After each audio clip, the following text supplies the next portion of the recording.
mentally unstable, that's what I heard. At first, the words drifted across the wedding hall like a warning I wasn't even meant to hear. I remember turning my head slowly, confused, thinking maybe someone was talking about a distant relative. But then I noticed people looking straight at me, some with wide eyes, some with pity, some pretending not to stare at all. One woman actually clutched her pearls. A young bridesmaid froze mid-step, her bouquet dropping slightly. And right in the middle of all of it stood my daughter-in-law, calm, collected, almost gentle in her cruelty. "She's not mentally stable," she said again, her voice soft but steady. "We've been trying to handle her episodes quietly, but today, well, she's having another one. Episodes. Handle me." She said it like I was a child who needed managing. My heart began to pound so hard I could feel it in my ears. At my age, people already assume you're fragile or forgetful or confused. And she knew that. She knew exactly how to use my insecurities. It felt like every fear I'd tucked away over the years, about losing respect, losing my place, losing my voice, was suddenly on display for everyone in that room. I looked for my son, I needed him, but he didn't move, not even half a step toward me. He just stood there, shoulders stiff, eyes shifting between me and her. And that hurt even more than her words. Someone near me whispered behind a napkin, "Poor thing, I wondered if something was off last Christmas." Lies. But people grabbed onto them so quickly, it made my stomach twist. And then a thought hit me, a memory really. Just a month earlier, she had snapped at me in the kitchen over something small, something so small I brushed it off. She grabbed my wrist when I reached for a hot pan and said, "You really should let younger hands handle things from now on." Her tone had been sugary, but her grip had been firm. Too firm. I should have paid attention then.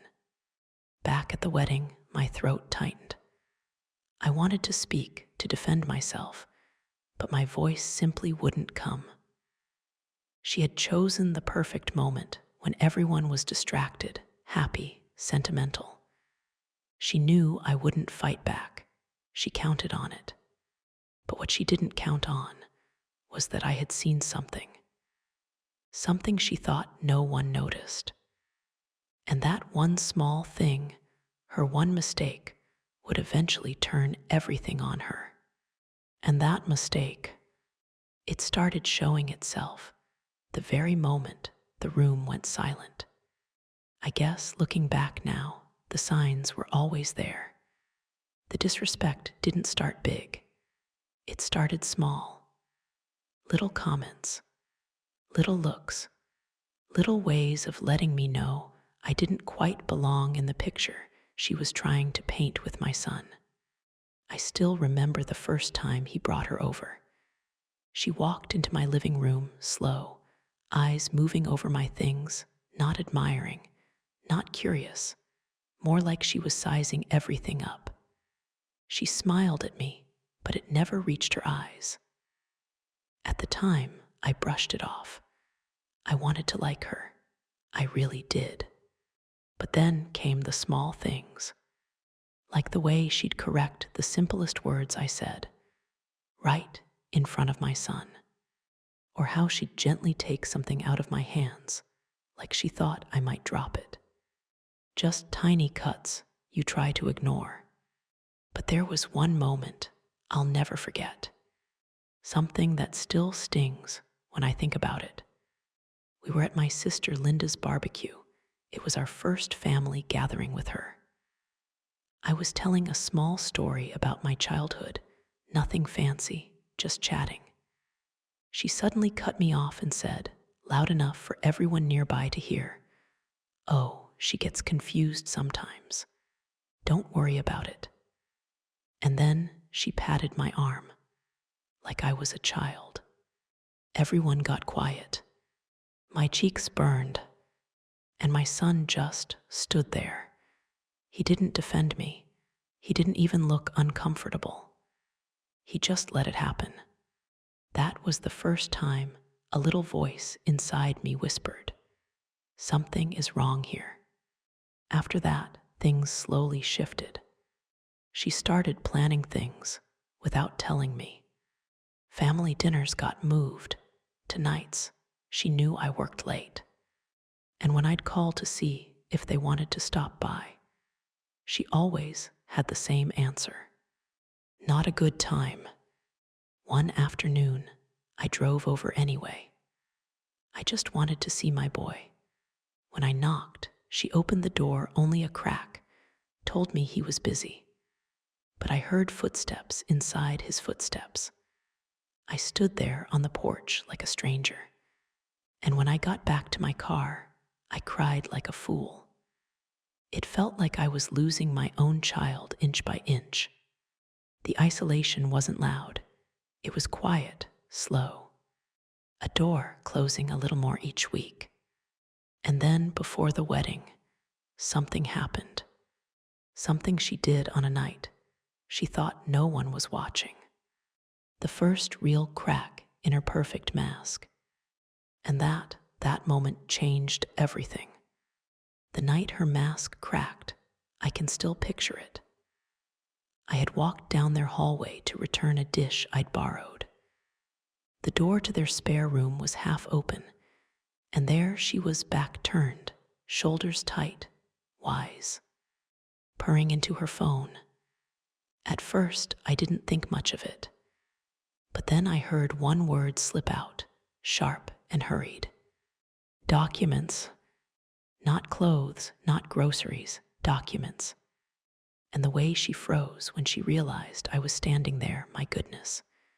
She didn't even turn around slowly. She whipped around like a child caught doing something wrong, her eyes wide, her hand still half covering the phone. The panic on her face wasn't anger. It was fear. Actual fear of me. She ended the call so fast, she almost dropped the phone. "Oh, I didn't hear you," she said, forcing a smile so big it didn't fit her face. And that was the moment, the exact moment I felt something shift. Something wasn't just off between us. Something was being hidden. But as soon as I stepped back into the hallway, that old, familiar dread hit me, the one all mothers feel deep in their bones when they know their child is drifting. Because by then, my son wasn't just distant. He was different. I tried speaking to him a few days later. Just a simple talk on his porch while he fiddled with his keys. "Sweetheart, I feel like I barely see you anymore." He looked down, rubbed the back of his neck, avoiding my eyes like a little boy who didn't want to tell the truth. "Mom, please, she thinks you're judging her." Those weren't his words. I knew it. I could hear her voice sitting right behind them. And the worst part, he genuinely believed it. I didn't argue. Fear shuts your mouth before you even realize it. I just nodded, even though my heart was shaking. A week later, I brought over a basket of homemade chicken noodle soup, his favorite since he was 8. The pot was still warm in my hands when she opened the door only an inch, her body blocking the rest of the house. I could smell roasted garlic inside, and I saw 2 wine glasses already poured on the counter. They were home, they were relaxing, they just didn't want me there. "Oh, we're about to head out," she said, even though her coat wasn't anywhere in sight.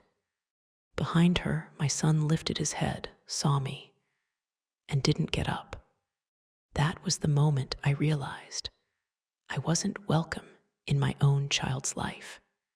I cried in my car that night, quietly, embarrassed to even cry over it. But a few days later, everything changed. Because that's when I stumbled onto the first real clue, the one she never meant for me to find. The one that explained why she panicked that night in the hallway. The kind of clue no mother should ever come across, especially not alone.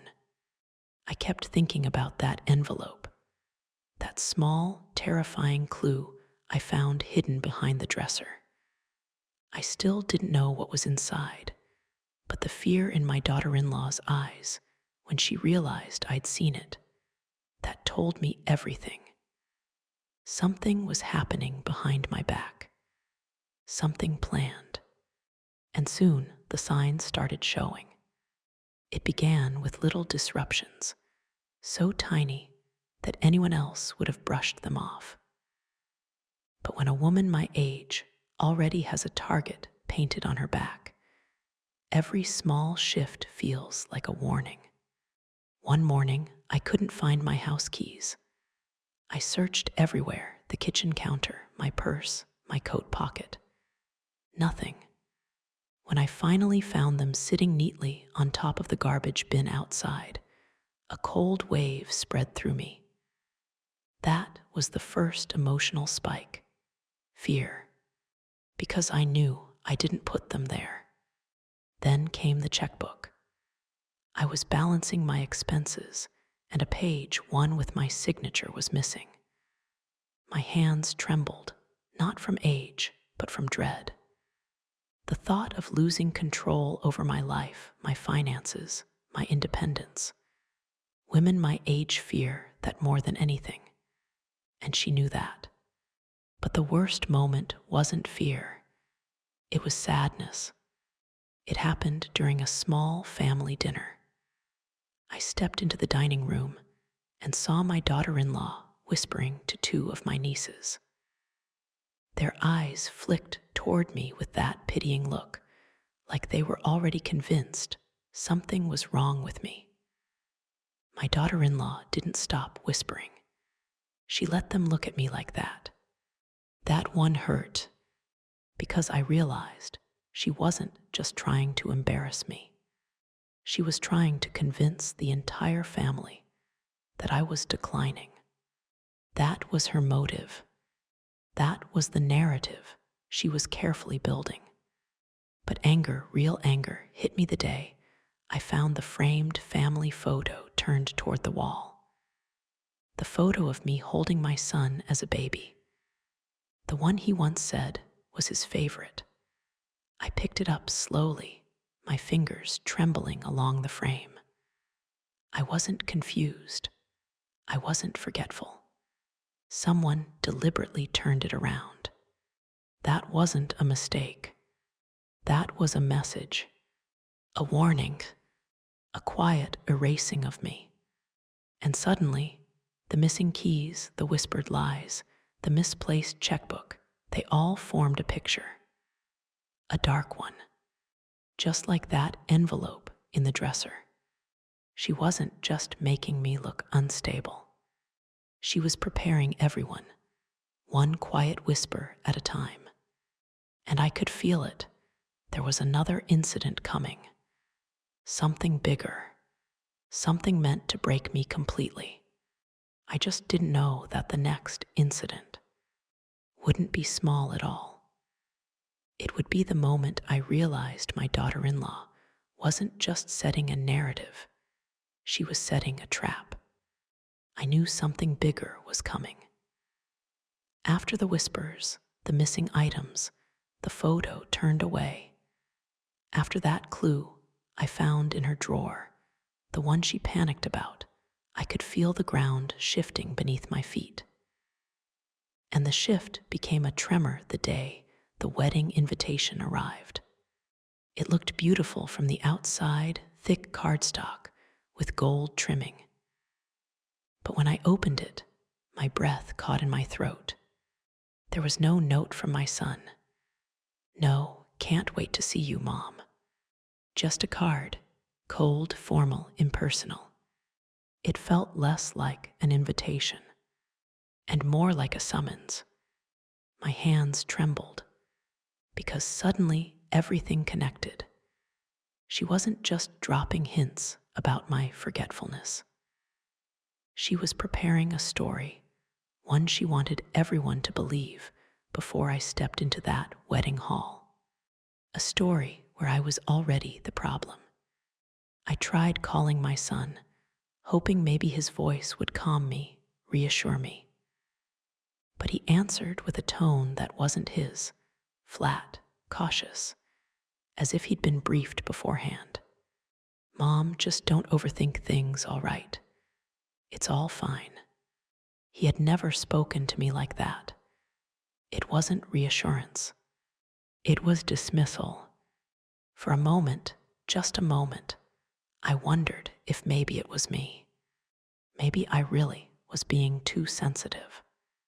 Maybe age was making me read too much into things. But the thought didn't stay long, because the next week confirmed everything. At a small family gathering, my cousin Martha pulled me aside.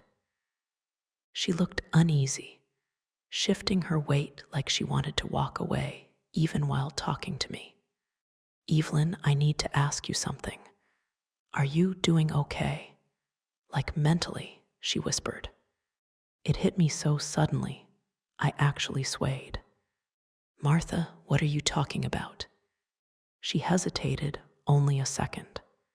She said you get confused sometimes. That maybe someone should keep an eye on you during the wedding, just to make sure you're all right. Someone should keep an eye on me.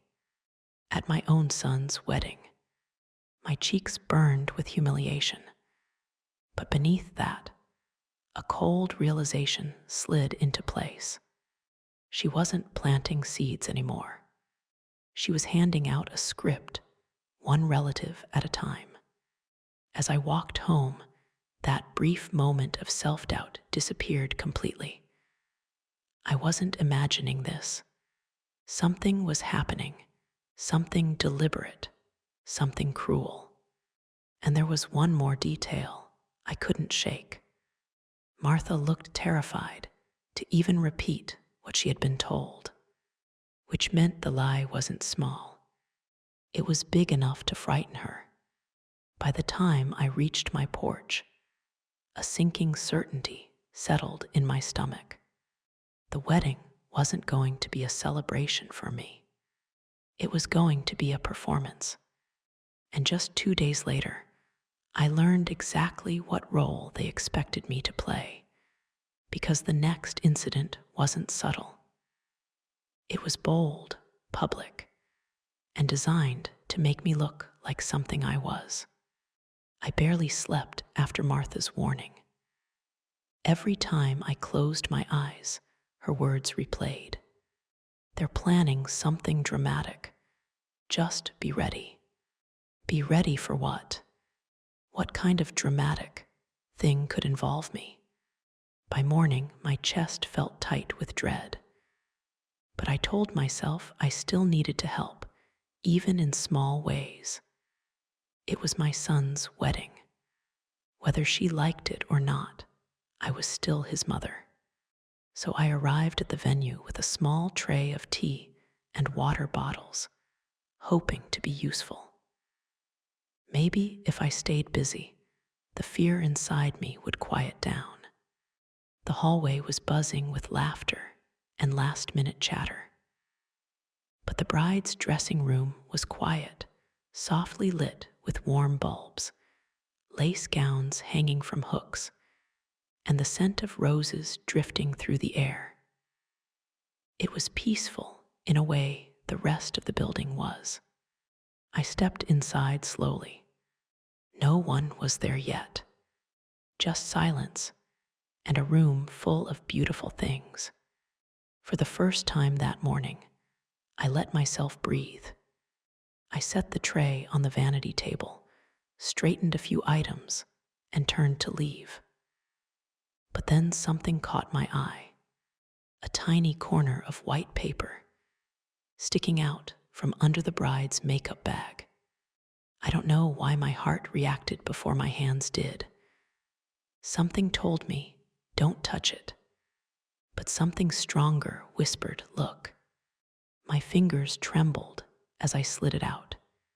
A neatly folded square. Thin, intentional. I opened it, and the handwriting hit me instantly, her handwriting. My daughter-in-law's looping, curated style. 4 lines. Short, clinical, cold, monitor behavior, possible confusion, emotional risk, seat away from front. The words didn't make sense at first. Then they did. All at once, my knees weakened. Monitor behavior, as if I needed supervision. Possible confusion, as if I couldn't understand where I was. Emotional risk, as if I might ruin her day. Seat away from front, as if I didn't belong near my own son. I sank onto the little velvet stool, the note shaking in my hands. This wasn't a misunderstanding. This wasn't a rumor. This wasn't someone else twisting her words. She wrote this about me in her dressing room, this sacred, private space full of joy and anticipation. She hid it here, tucked under her makeup bag like a secret instruction list, and she expected others to follow it. A small, broken sound escaped my throat. It felt like every fear I'd pushed down for months had been put into writing. Maybe that's why this hurt more than the whispers, more than the strange stares, more than the tension each time I tried to help.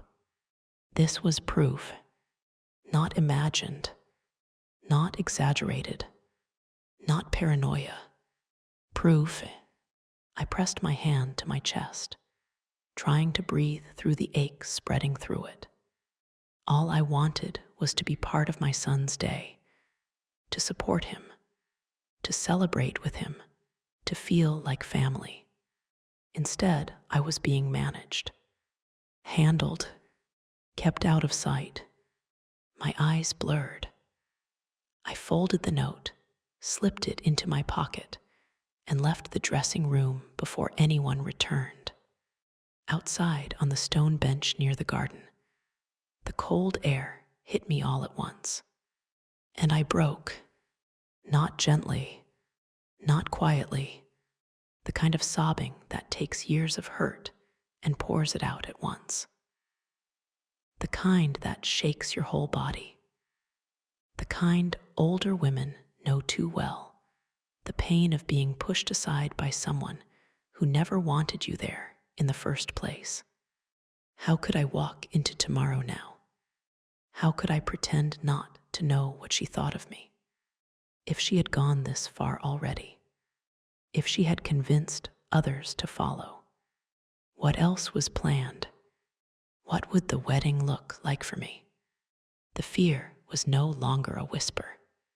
It was a certainty. But the real blow came later that evening, when someone I trusted repeated something so rehearsed, so cruel, that I realized the humiliation tomorrow wasn't just possible. It was guaranteed. The night before the wedding, I kept replaying that note in my mind. Every line, every label, every lie. And I told myself I was overthinking everything. Until the moment someone I trusted proved I was. It happened at the rehearsal dinner. My sister-in-law, Denise, someone who had known me for 30 years, touched my arm gently and said, "Evelyn, sweetie, just try not to get overwhelmed tomorrow, all right? If you feel confused, just step outside." Confused, overwhelmed, the exact phrases from the note coming out of her mouth.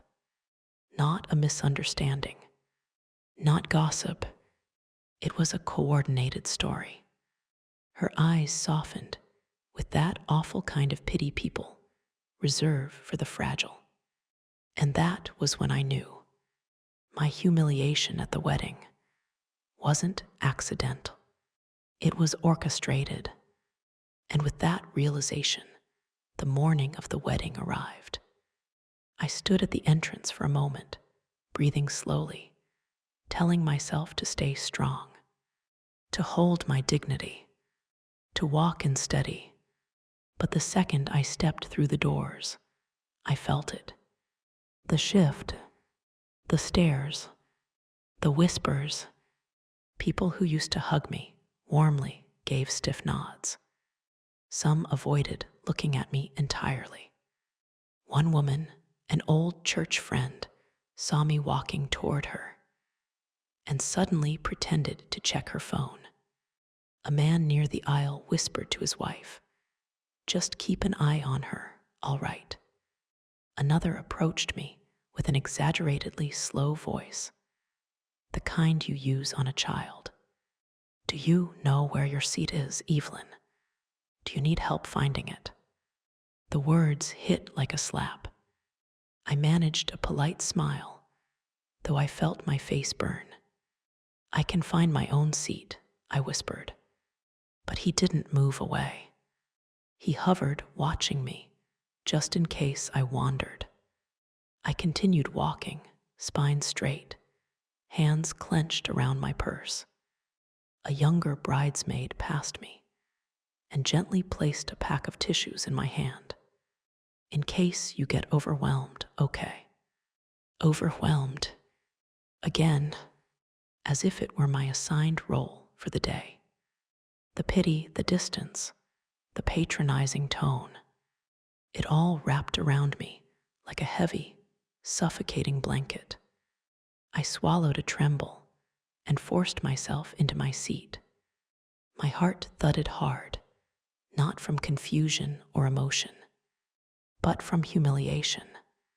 And then I saw her, my daughter-in-law, standing by the aisle, surrounded by bridesmaids, glowing in her gown. She looked my way, not to smile, not to greet me, but to observe me. Her eyes flicked to the people whispering, then back to me, and her lips curled in a small, smug smirk, like she was quietly pleased with the show unfolding around her.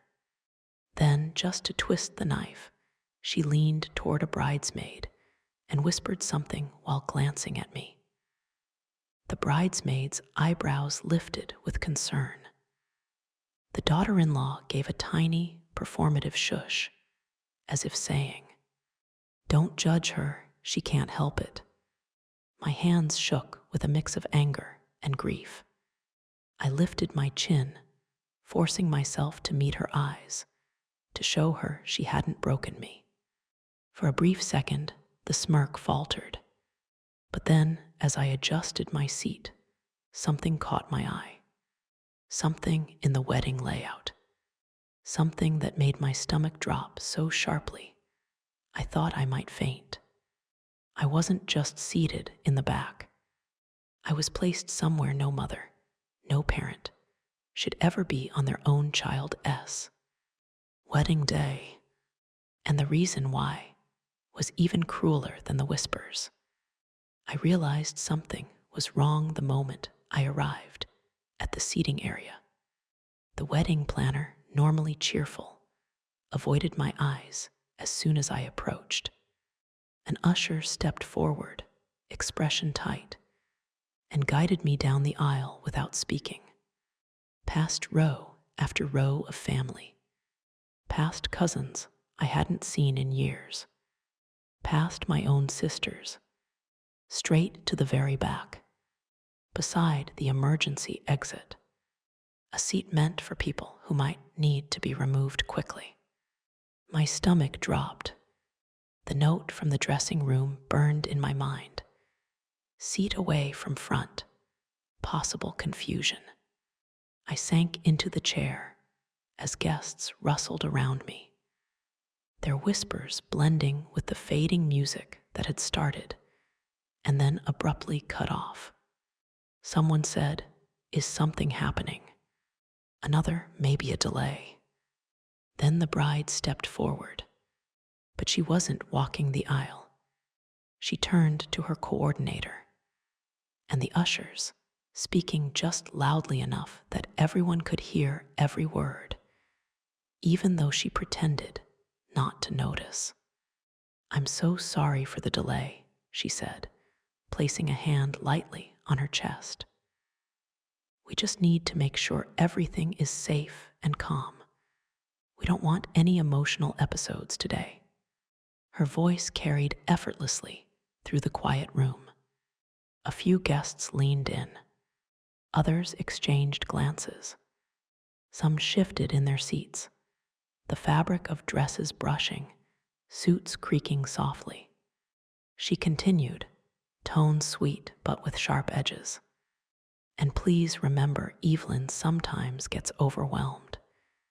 If she becomes confused or distressed, just guide her gently. She's not dangerous. She just needs space." Space. The word struck like a slap. People turned toward me, subtly, then not subtly at all. Pity on some faces, concern on others, and one or two with that look I feared most, suspicion.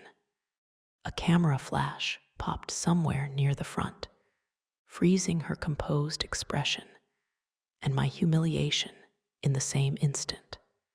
She smiled almost apologetically, adding, "Once she's settled, we can start. I appreciate everyone's understanding." Understanding, as if she were protecting them from me. I looked toward my son at the altar. For one fragile second, I thought he'd speak. Defend me. Shake his head. Tell the coordinator this wasn't true. Instead, he dropped his eyes. A quiet, practiced look of embarrassment flickered across his face, something he'd probably rehearsed. He forced a small, nervous smile at the guests, pretending everything was normal. That subtle gesture shattered me more than any words. I had raised him, held him through childhood illnesses, sat through football games in the freezing cold, helped him buy his first suit, and he couldn't lift his eyes to meet mine. Lifetimes of dignity can be stripped in a single moment. I felt it happen, piece by piece, as the room absorbed her words. I wasn't a mother here. I wasn't a guest. I wasn't even a person. I was a problem they were managing. And then, just as the music restarted, just as people began facing forward again, I felt the air shift once more. Because someone I trusted, someone who should have been on my side, was about to step in and make everything even worse. The real betrayal hadn't even happened yet. It arrived minutes later, quiet, cruel, and utterly unexpected. I barely made it through the side doors before my vision blurred. The applause and scattered chatter from inside the hall seeped out behind me, muffled, distorted, like the world was celebrating while I was falling apart. Even the soft wedding music drifting through the walls sounded wrong, slightly warped, as if it belonged to someone else's life. Outside, the sunlight hit me too harshly. My hands shook uncontrollably as I steadied myself against the wall. My chest tightened, each breath thin and painful. Guests, distant laughter drifted through the doorway, mixed with the occasional camera flash reflecting off the glass. Every sound felt like another reminder of what had just happened, what she had done to me. Her words replayed with cruel precision, emotionally delicate. Just taking precautions. Keep her away from the front. And and my son, lowering his eyes as if I were a stranger who embarrassed him. For a moment, a single terrifying thought took hold. What if everyone was right about me? And I was the only one who didn't see it. The panic didn't disappear, but it slowed just enough for me to breathe without breaking. I stepped farther down the walkway lined with roses, trying to hide my trembling. That was when I heard footsteps, hesitant, slow, almost retreating. I turned and saw a woman, one of my son's distant relatives, standing just at the edge of the doorway. She looked over her shoulder twice, swallowed hard, and for a second I thought she might turn back. Instead, she stepped toward me, wringing her hands nervously. "I shouldn't be out here," she murmured, voice barely above a whisper. But after what she said in there, I can't stay quiet. Linked, unable to trust my voice. She came closer, still glancing back at the hall, as if afraid someone might catch her speaking to me. "I don't think you're unstable," she said quietly. "And I don't think any of this is your fault." A tightness in my throat softened just slightly. She lowered her voice even more. "Last night, I overheard something. Your daughter-in-law wasn't talking about safety. She was talking about making sure guests believed a certain story about you. She called it setting the stage." My breath hitched. The roses around us blurred. The wedding music inside faded into a distant hum. Planned, the same word that had echoed in my mind since the dressing room. The woman moved even closer, urgency growing. I wasn't going to say anything, but after what she just did, I had to, and there's more. She looked around again, fear tightening her jaw. Someone else overheard it too, and he's been acting strange ever since. A cold chill ran down my spine. If there were multiple witnesses, this wasn't confusion. This wasn't me losing my mind. This was deliberate. The woman touched my arm gently, her voice trembling. "You're not imagining this. Something bigger is happening, and you need to know." Her words opened the door to everything that is about to unravel. Her final whisper from earlier, someone else overheard, and he's already acting strange, was still turning in my mind when the woman stepped closer, eyes flicking nervously toward the wedding hall. She looked like someone who had debated approaching me a dozen times and finally lost the battle with her conscience. "There's something you need to know," she said quietly. Something she said earlier, and once you hear it, you'll understand why I couldn't walk away. My breath caught. What did she say? She hesitated, twisting her bracelet, voice trembling. "I heard your daughter-in-law telling 2 of the ushers that you forgot to take your Saradalin this morning." Saradalin, a real solid name, no uncertainty, no guessing. "I don't have any medication by that name," I whispered. My voice cracked on the last word. "I know," she said quickly. That's exactly why it struck me. She didn't mention it casually. She stated it like fact. She said you'd been prescribed Saradalin months ago, and that if you seemed confused or emotional, they should handle it gently. My throat tightened.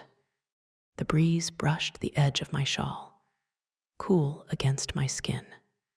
Behind us, muffled pre-ceremony music started, soft strings, strained and cheerful. But it only made the sudden dread in my chest sharper. "Why would she lie like that?" I whispered. Why something so specific? The woman looked down, almost ashamed to repeat it. She didn't sound like someone guessing. She sounded trained, precise, like she'd practiced the line in the mirror. A small exhale left me thin, shaking. This wasn't about a wedding seat. This wasn't about a misunderstanding. This was about erasing me. Am I really someone she can just rewrite? I murmured. Is my place in my own family that easy to replace? The woman lifted her gaze, eyes suddenly urgent. That's not even the worst part. Because earlier, maybe 20 minutes before you arrived, someone else overheard her too. I felt the roses beside us sway in the breeze, brushing softly against my arm, grounding me just enough to stay upright. Who, I asked, and what did they hear? She stepped even closer, lowering her voice to a whisper thin as thread. He's a cousin on your husband's side. I don't know him well, but I saw him walk past her when she didn't realize he was in earshot. She was talking to the wedding planner, not about your seat, not about decor, but about a timeline. About when something was supposed to happen. A pulse of cold went through me. A timeline, I repeated. For what? She swallowed. I don't know. He heard more than I did, definitely more than just the medication lie. And since then, he won't go near her. He won't even look at her. It's like he heard something he wasn't meant to. My heartbeat thudded loud enough to drown the music. The woman looked back at the hall, then at me. And here's the important part. She slipped today. The medication name, too specific, too clinical, too easy to verify. A breeze rustled the leaves overhead, scattering tiny petals at our feet. She made a mistake, the woman said. A real one. And the moment he steps forward, everything she's built could fall apart. I felt it then, deep in my chest. A fracture in her immaculate story. Hairline thin but spreading. And that crack, the woman whispered, is about to burst open sooner than any of us expect. The moment she said it. And he wasn't the only one documenting things. Something inside me shifted. It felt like one of those old wooden beams in a house, when it gives a low warning groan before the whole frame finally shows its cracks. I knew then I couldn't just sit quietly anymore. I had to understand exactly what had been done to my name. So I stepped away from the reception crowd. The music floated softly behind me, violins, laughter, the clinking of glasses, all so warm and celebratory. Yet I felt as though I were walking into a cold, empty hallway. My shawl fluttered a little when a draft passed through. I held it close, partly for warmth, partly for courage. I approached him, the second witness, a quiet young man standing near the catering door, hands trembling around a glass he clearly wasn't drinking from.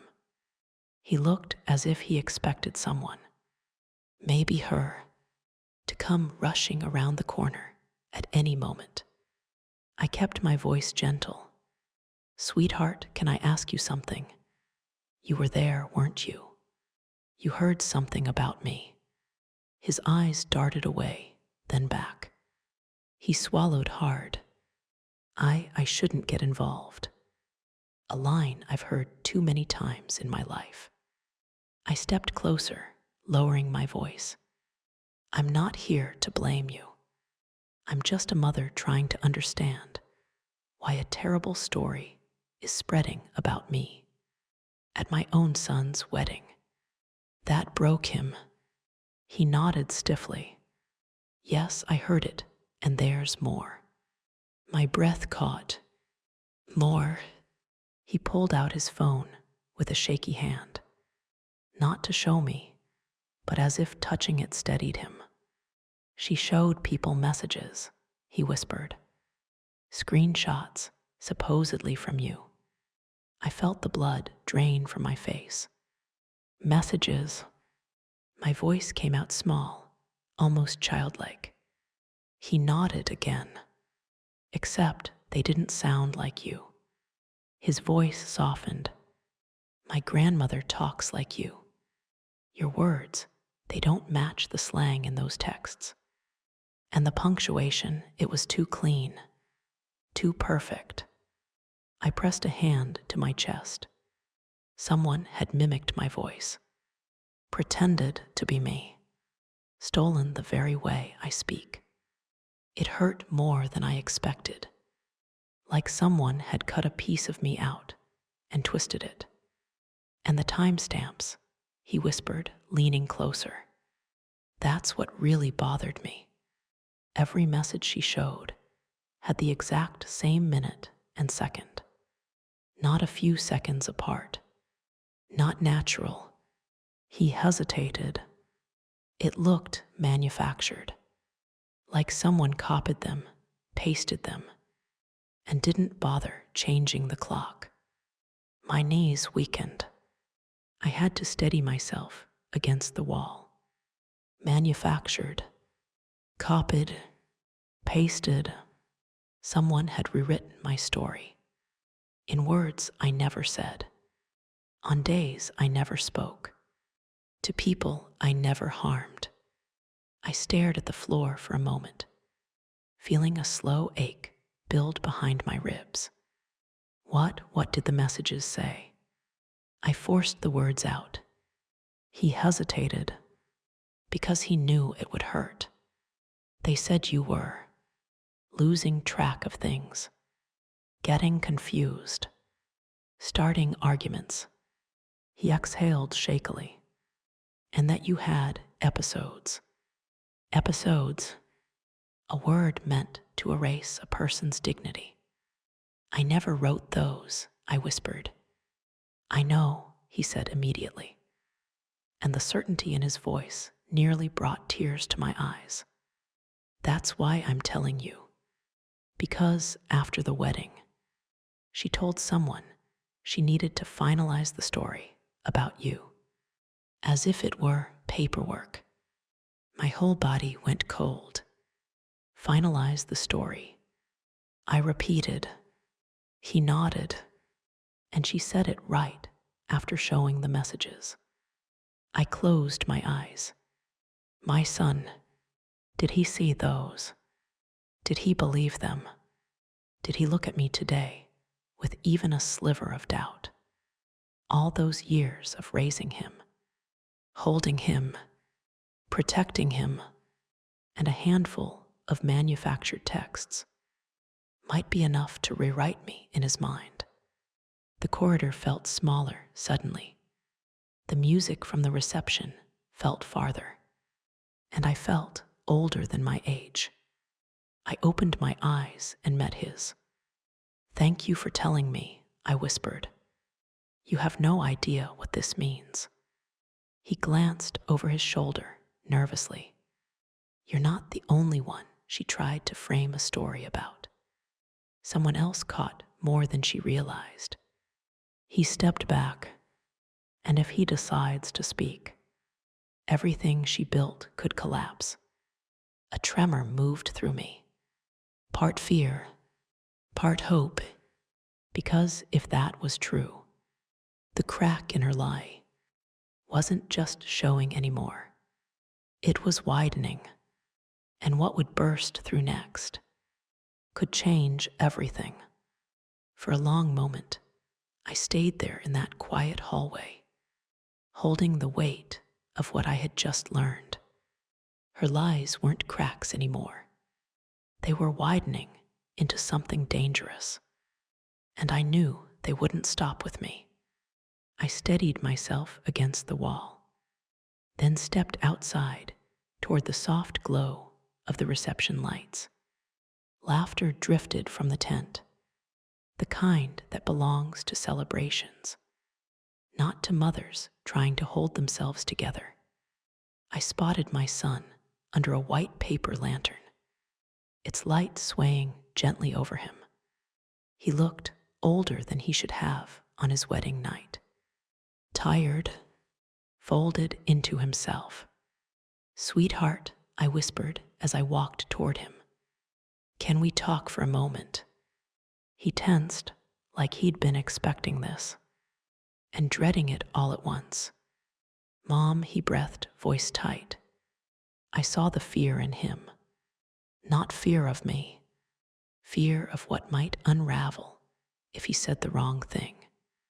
I reached out slowly. "So she's been telling you things that don't sound like me." He let out a shaky, uneven laugh. Yeah, she showed me messages, screenshots, said they were from you." His voice faltered. They didn't sound like you at all." He rubbed the back of his neck, a nervous habit he had since he was a boy, trying to explain why he broke a lamp. "I told her they didn't make sense," he continued quietly. "But she'd cry, or she'd say I was choosing you over her. She'd tell me I was being unfair, that I didn't understand how hard it was to love someone who refused help." He paused, swallowed hard. "And she'd say if I kept questioning her, she'd leave." The music from inside swelled briefly, a cheerful song meant for dancing, and it hit me how cruel it was that my child carried all this on a day meant for joy. I stepped closer, resting a trembling hand on his cheek. "Oh, sweetheart, you were cornered. She used your kindness against you." He blinked rapidly, eyes turning glassy. "I didn't know what to do, Mom," he whispered. "I didn't want to lose her, but I didn't want to believe those things about you." His breath shook. I felt split in half. I nodded, letting him see every bit of the hurt, not to burden him, but to show him that truth wasn't going to break me. "I never sent those messages," I said softly. "Not one. And someone tonight told me." She rehearsed those lies. His jaw tightened. I could almost hear his heart breaking from the strain. "There's something else," he said, voice barely above a whisper. "She told me that after the wedding, she would handle you." Her words, the world seemed to still. My breath caught. Handle me. Such a cold, clinical phrase, as if I were a problem, a task, something to remove.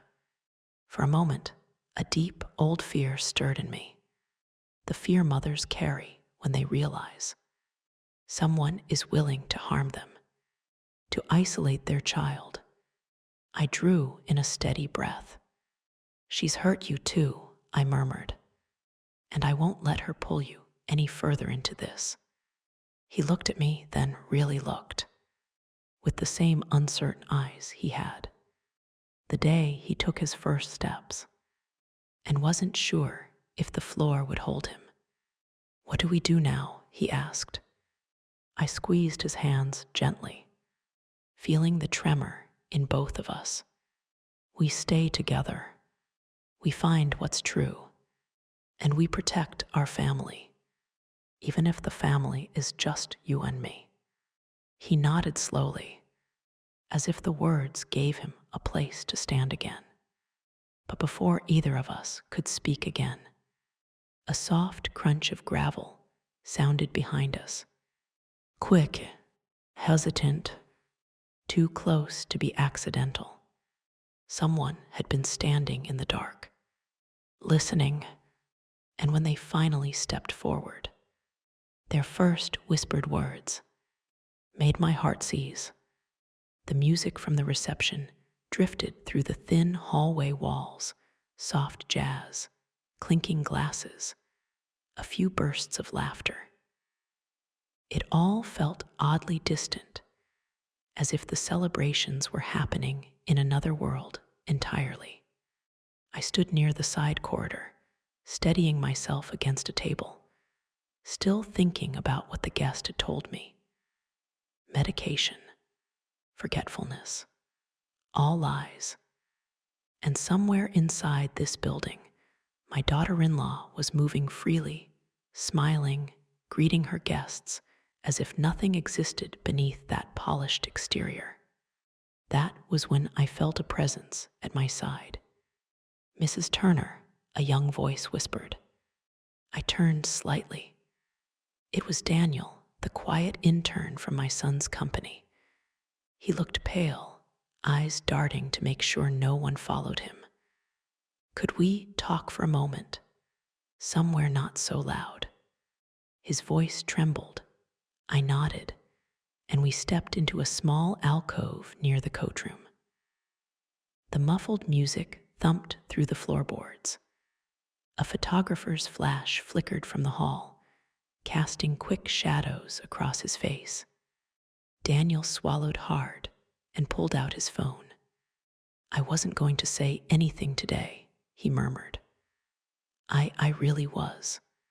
But when I saw how people were looking at you out there, I realized I can't stay quiet." My heart tightened. "Tell me what you know, son."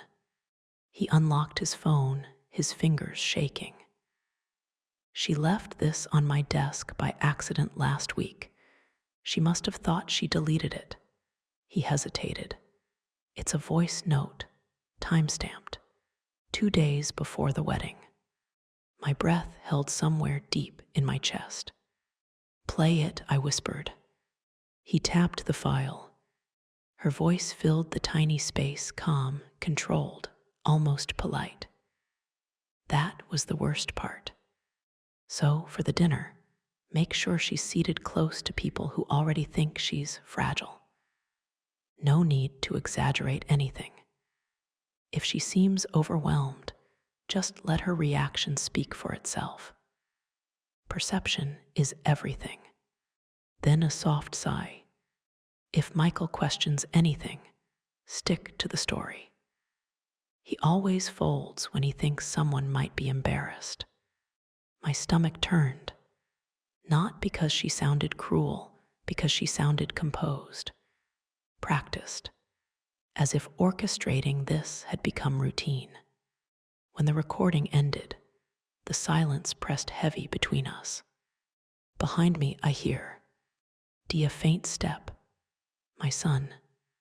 Michael stood there, face drained of color, breathing shallow. He must have followed the last bit of the recording. His hands trembled at his sides. "Mom, I didn't know," he whispered, voice cracking. "I swear I didn't know." Before I could reach for him, Daniel spoke again, quiet, anxious. "That's not the only file." He rubbed his palms together nervously. "There's another one.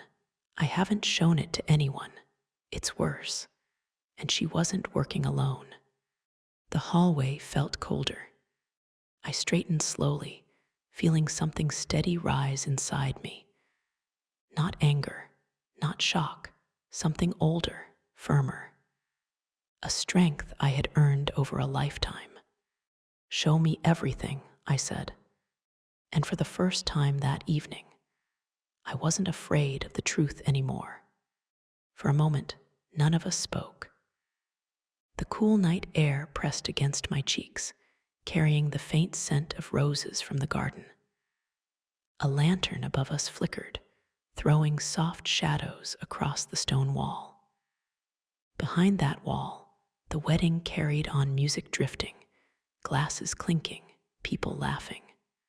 And there we stood, 3 people, holding a truth big enough to break a family.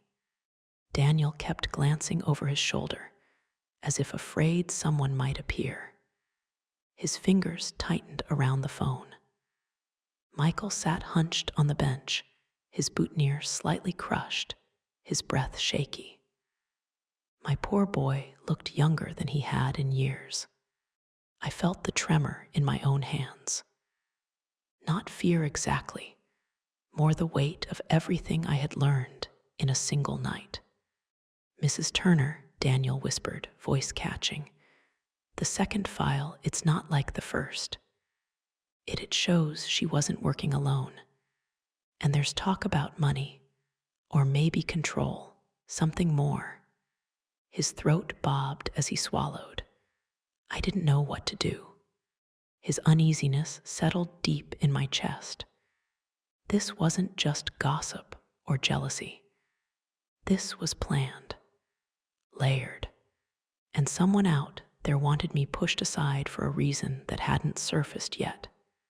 Michael finally lifted his head. His eyes were red, his voice barely steady. "Mom, I'm so sorry. I thought she just wanted to help. She made it sound like you were slipping." His words trembled apart. I should have seen it. I moved closer, placing my hand on his back. My touch was small, but steady.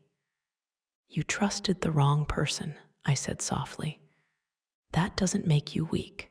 It makes you human."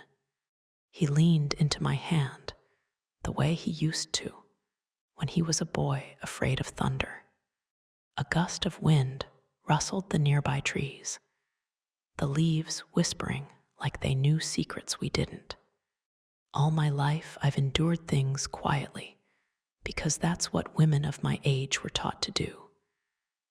But as I looked at my son, shoulders shaking, and at Daniel, frightened but brave enough to come forward, a different feeling rose inside me. Not loud, not dramatic, just firm. A decision. I straightened a little, drawing a deeper breath. "This ends tonight," I murmured. "I won't let her tear this family apart." Daniel shifted, lowering his voice. "Then you should hear the second recording first." For the first time since the humiliation, my hesitation faded. Not completely. Age teaches you caution, but enough that I felt my spine steady. I met his eyes. "All right," I said, "play it." He unlocked the screen with a trembling thumb, and in that quiet corner behind the celebration, we all leaned in as the truth prepared to speak again. Daniel pressed play. The second recording began with a faint rustle papers, maybe, and then her voice filled the quiet corner behind the banquet hall. Calm, controlled, far too controlled. "Once the wedding is over, we finalize it. He'll sign whatever I give him if he believes it keeps his mother stable. Just prepare the documents." Documents. A cold weight settled behind my ribs. Then a man spoke, measured, confident. The way someone sounds when paperwork, signatures, and loopholes are his territory. "She won't challenge it," he said. "Women her age hardly ever do." Women her age. My age. The recording clicked off. Daniel locked the phone quickly, as if the night itself might steal it. Michael stood very still beside me, eyes wide, shoulders shaking. "Papers, Mom, what papers?" he whispered. I didn't answer, not yet. The music from the reception drifted faintly through the trees, laughter, clinking glasses, the muffled thump of a lively song completely out of rhythm with the moment my life tilted. I watched my son swallow hard, and as he turned back toward the glowing hall, I felt that old, familiar ache. He wasn't a grown man in that moment. He was my little boy, walking away hurt and confused, caught between love and pressure. I waited until he disappeared into the light before I let my breath go. I didn't go inside. I couldn't, not while shaken, not while she was still smirking somewhere behind those doors. So I stood in the shadows for a moment, steadying myself, letting the night air cool my skin. I would not give my daughter-in-law the satisfaction of seeing me crumble. When my hands stopped to tremble, I slipped quietly to my car. The city lights on the way home blurred softly, reminding me of old nights long ago when tears had done the same. Age gives you a different kind of clarity. Pain no longer blinds, it sharpens. At home, I made one call. "Bill, I know it's late. I need your help." His sigh was warm, familiar. "Come by in the morning." And so, as sunrise brushed pale gold across his curtains, I sat at his old oak kitchen table, the same one with the long scratch his kids made decades ago. The smell of strong coffee filled the room, grounding me in a kind of safety I hadn't felt in months. I laid out everything: the rumors, the forged screenshots, the voice notes, the subtle slights, the strange documents she'd pushed Michael to sign. Bill listened quietly, eyes narrowing with each detail. "This wasn't impulsive," he said at last. "This was planned, strategic." He slid a notepad toward me. "Now we plan back quietly." I picked up the pen. For the first time in a long while, I wasn't surviving. I was preparing. I left Bill's small, book-filled office with the evidence folder tucked against my chest like something fragile. Bill had always been steady, same calm voice, same careful advice. As I stepped into the cold air, his last words stayed with me. "Pick your audience wisely, Evelyn. Truth is strongest when shared with the right ears first. Age teaches you that. The older you get, the more you understand. Not every battle deserves an audience, but some truths do." At home, I prepared the living room slowly, almost ritualistically. I placed the folder on the coffee table, straightened the sofa cushions, and made tea I knew none of us would drink. My hands trembled just a little, not from weakness, but from everything I had carried alone these past weeks. Then I called them, women who knew my family's history almost as well as I did. Margaret, Elaine, Denise. We had shared years of birthdays, funerals, baby showers, Christmas dinners. These weren't strangers. They were the inner circle. When they arrived, their faces held a mix of concern and curiosity. "Evelyn," Margaret said softly, "is everything all right?" "No, but now was finally the time to make it right." "I need you all to see something," I said, lowering myself into my chair. "And I need you to keep open hearts while you do." Their eyes followed my hand as I opened the folder. For a moment, I hesitated. A long, quiet breath. The room felt like it did before a storm, heavy, still. I remembered how these same women had held me together after my husband died, how their hands had wiped my tears back then. Now I needed them to see the storm I'd been walking through alone. "This," I said, tapping the phone screen, "is the recording Daniel recovered. The one he showed me after the wedding." I pressed play. My daughter-in-law's voice filled the room. "Trust me, after today, everyone will think she's unstable. Michael won't dare take her side again." The silence that followed was thick. Elaine gasped. Margaret shook her head.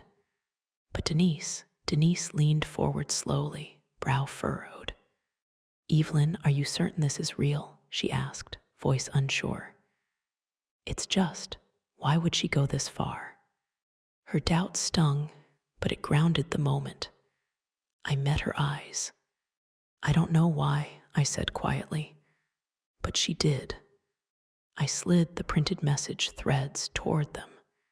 Every mocking line, every calculated step, every little plan she had sent to her friend. The shift was immediate. Elaine covered her mouth.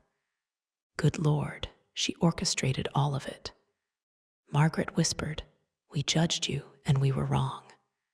Even Denise's face softened with shame. I'm sorry, Evelyn. I didn't want to believe someone in the family could do this. Their regret didn't heal the wound entirely, but it eased the ache. Support doesn't erase betrayal, but it steadies your knees when anger finally turns into resolve. I didn't call you here to choose sides, I said. I called you because truth needs witnesses before it's brought into the light. One by one, they nodded. You'll have mine, Margaret said. All of it, Elaine added. Denise took my hand. Just tell us what you need. As they left, their promises echoing softly in the hallway, something inside me settled. The tide was turning, not loudly, not with drama, but quietly, the way justice often begins for women my age. And now that the inner circle knew the truth, the next step would demand courage. Because I was about to reveal a truth she would never be able to twist, deny, or escape. The truth had finally taken shape, but truths like these don't stay contained for long. Sometime after the women left my living room, someone must have broken. Maybe Margaret's voice cracked when she got home. Maybe Denise slipped up under guilt. Or maybe Michael simply saw something in his wife's eyes that didn't add up. Whatever the trigger, I knew the moment he burst through my door, he had heard enough to come looking for the rest. Mom, he said, breath tight, I need to see the evidence. He wasn't shaking violently this time. He was trying to hold himself together, shoulders squared as if bracing against a storm. But the strain showed. A clenched jaw, uneven breathing, eyes avoiding mine. What brought you here, Michael? I asked quietly. He swallowed hard. Margaret called. She said you showed them something about the wedding, about her. There it was, the hesitation, the disbelief, the last defense of a man caught between love and truth. He looked at the folder on the table, then back at me. Mom, this can't be real, right? She wouldn't do this. His voice thinned. She couldn't. I didn't answer. I simply slid the folder toward him. He stood there for several seconds, staring at it like it was a doorway to a world he didn't want to enter. Then he opened it. He read the forged messages, listened to the voice note Daniel had recovered, the cold female voice, the careful plotting, the contempt. When the final line ended, Michael didn't collapse outright. He tried not to. He pressed his palm against the table, knuckles white, breathing fast and shallow. God, he whispered, shaking his head. I defended her. I defended her against you. A single tear slipped down his cheek. He wiped it quickly, ashamed. She knew I'd believe her, he said quietly. She counted on it. A mother's heart doesn't break loudly. It fractures in small, familiar ways. Watching him, I felt both the old wound and a new one. He finally looked at me. Mom, I don't expect forgiveness. Not now. I just His voice faltered. I need to know if there's any way to fix what I've done. I stepped closer, not to erase his guilt, but to steady it. Michael, I said gently, understanding the truth doesn't erase the hurt. It takes time to rebuild what was broken. But you're here, and that matters. He nodded, jaw trembling once before he steadied it. Tell me what to do, he whispered. I'll stand with you, I swear it. I exhaled slowly, a mix of sorrow, relief, and the quiet readiness of a woman who has survived too much to be easily shaken anymore. Then listen carefully, I said, because from this moment on the truth won't be whispered behind closed doors. I looked him squarely in the eye. It's time it was finally heard. Truth was no longer whispering.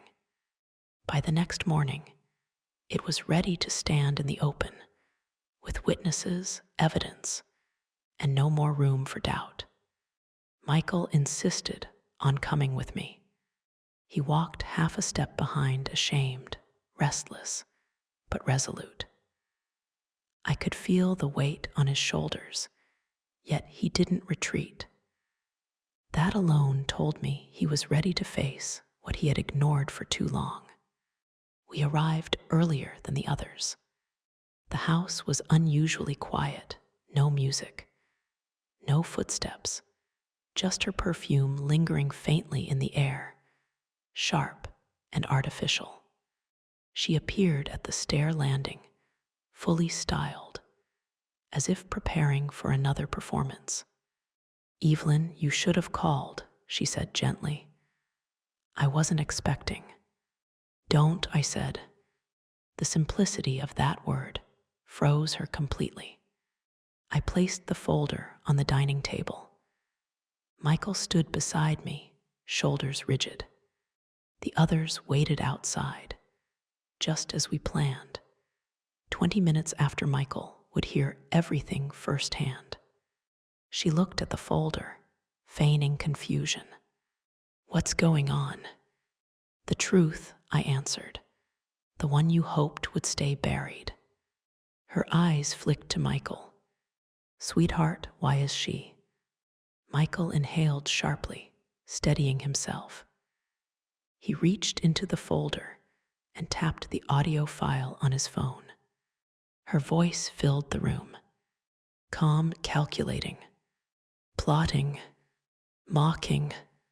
When the second voice, her accomplice, laughed, something in Michael broke all over again. She went pale, then flushed, then paused, inhaling deeply as if trying to regain her composure. When she spoke, her voice trembled despite her efforts. This is manipulated, she insisted. Someone is framing me. She's always hated. Enough, Michael said quietly, and the steel in his tone finally registered. Her eyes filled instantly, not from remorse, but from losing control. I slid the forged messages across the table. Her handwriting, her timelines, her own words twisted into traps. She stared at them in horror. This is being taken out of context, she snapped. Everyone exaggerates. I was trying to protect us. Your mother made things difficult. She was. This isn't revenge, I said calmly. It's clarity, and I will not live under your shadow anymore. Her expression cracked. She took a small step back, breath shallow, as if the room itself had turned against her. At that exact moment, the front door opened. Margaret, Denise, Carla, each holding their copy of the folder. Her knees seemed to weaken. You told them, she whispered. No, I replied. Your actions told them. I simply showed them the truth. She looked from face to face, seeking an ally, finding none. This is an ambush, she choked out. You're all attacking me. No, I said, we're holding you accountable. The room fell still. Her excuses dried up. Her mask dropped, and for the first time, she understood she could not spin this into sympathy. Michael stepped forward, voice cracking with betrayal. I know who you really are now, and I won't let you do this to her again. Her shoulders collapsed, not in guilt, only in defeat. The lies she built her power on had finally lost their structure, and what happened next would decide not just her fate, but the future of our entire family. What came next would decide not just her fate, but the future of our family. The living room was still heavy with the aftermath of the confrontation, the silence trembling like a held breath. Amelia stood frozen, eyes darting between me and Michael, searching for any crack she could slip through. She found none. Michael's hands trembled slightly. He wasn't angry yet. He was processing, absorbing, fighting the instinct to defend the woman he once trusted. Mom, he whispered, voice uneven. I didn't realize how far things had gone. I didn't rush him. Older women know truth takes time to settle. I know, I said softly, but now you understand what I've lived through. Behind me, the three women, my sister-in-law, cousin, and old friend, stood quietly near the doorway. In Module 16, they agreed to wait outside and step in only if needed. Now, they weren't talking. They weren't lecturing. They were simply witnesses. Present, steady, silent support. Amelia suddenly moved, her voice sharp, desperate. Michael, she's manipulating you. You can't believe everything she. Her words cracked in the middle. She inhaled sharply, trying to regain her composure, smoothing her hair with trembling fingers. I mean, this is all being twisted. You know how emotional she gets. Michael didn't even glance at me. His eyes were locked on Amelia. Stop, he said quietly. Please stop. A long pause. Then he opened the folder again, slowly, carefully. His voice shook, lying about her being unstable, in front of everyone at our wedding. His jaw clenched. That's what hurts the most. I let you humiliate my own mother. That line broke something inside her. Her mouth trembled. She tried again, another excuse, another plea, but her voice wouldn't hold. The reality of her unraveling was too heavy. She backed into the wall, breath thinning, disbelief settling like ice in her eyes. I never meant. I didn't think it would, I just. And then she crumbled, not instantly, not dramatically, but like a woman realizing she had run out of places to hide. Michael looked at her a long time before speaking. I need space, he said, and you need help, real help. Over the next few days, everything moved in slow, painful waves. Amelia left the house quietly, without theatrics, after a calm, mediated conversation with my lawyer friend. Michael didn't magically heal. He hesitated, questioned himself, struggled. But he started therapy. He came by more often, not with grand apologies, but with small gestures. Fixing a broken cabinet, bringing groceries, sitting for tea without looking at his phone. One evening, I attended a family gathering again. This time, when I entered the room, conversations paused, not in awkwardness, but in acknowledgement. My niece rushed to hug me. My brother's wife touched my arm gently, eyes full of remorse. A cousin avoided my gaze at first before finally whispering, I'm sorry. I should have believed you. Piece by piece, the dignity that had been stripped from me returned not loudly, but quietly, steadily. I wasn't the broken woman from the wedding anymore. I was back, stronger, clear-eyed, untouchable. The evening was quiet, the kind of quiet that settles into the bones when my phone buzzed softly beside me. The last streaks of sunlight filtered through the curtains, brushing the living room in warm gold. It was a message from Michael. Mom, there's something I should have told you long ago. Can I come over? His words felt heavier than the dusk settling outside. But I didn't fear them. Not anymore. After everything, I finally knew I could face the truth, whatever form it came in. When he arrived, he didn't step inside right away. He lingered in the doorway, shoulders tight, eyes red as if he'd been rehearsing a confession all the way here. For a moment, he opened his mouth to speak, but no sound came. He exhaled shakily, bracing himself. We sat down. No folder, no evidence, just the two of us, and years of unspoken things resting quietly between us. He rubbed his palms together.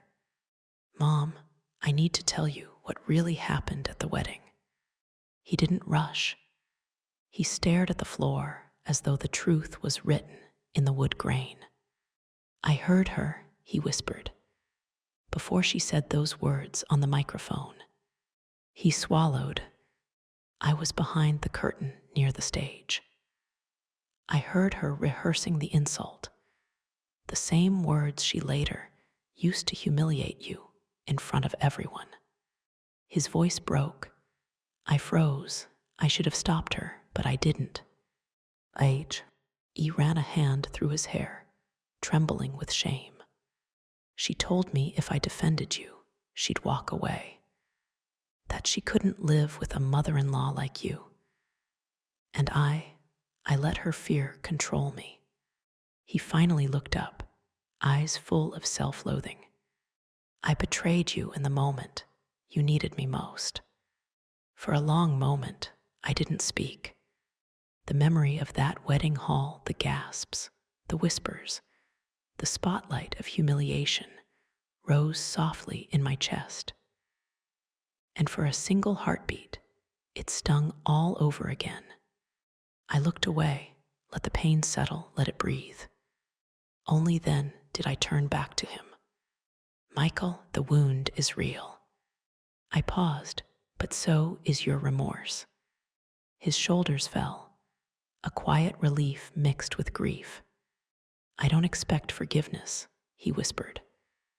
But I promise you, I'll earn back every inch of trust I lost. I nodded. Forgiveness isn't forgetting. It's choosing to move forward with our eyes open. Outside, the old sycamore tree rustled, the same one I had watched through every season of this struggle. Its branches bent, but never broke. I felt something similar inside myself. As for Amelia, there was no dramatic ending. No apology, no confrontation. Only silence. She left the house, left the marriage, and left the truth standing behind her like a shadow she refused to face. And maybe that was closure enough. Later that night, I stood by the window, looking at the sycamore swaying gently in the wind. I thought about everything, the shame, the betrayal, the fear, the long road back to myself. And I realized something. This wasn't just the end of a story.